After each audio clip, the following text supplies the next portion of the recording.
Here I have Goclever Quantum 250N, and let me show you how to enable backup option on the following device. So at the very beginning, let's start by tapping apps icon, find and select the settings.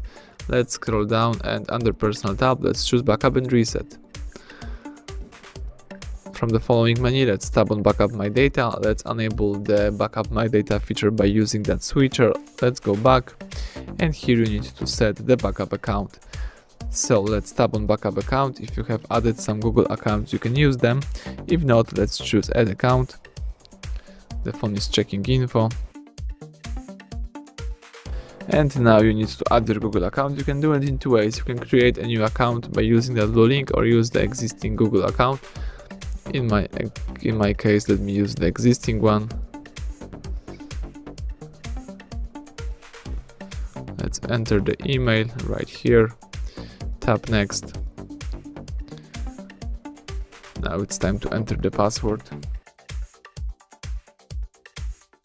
If you are ready, let's choose next right here. Tap accept to terms of services and privacy policy.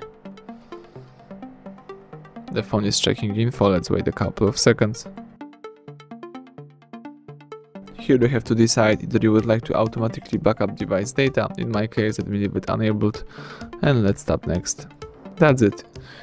Let's also tap on backup account, and now let's choose this account, and you just enable backup my data, add necessary backup account, and you can go back and start using your device in a normal way. So thank you for watching. Please subscribe our channel and leave thumbs up under the video.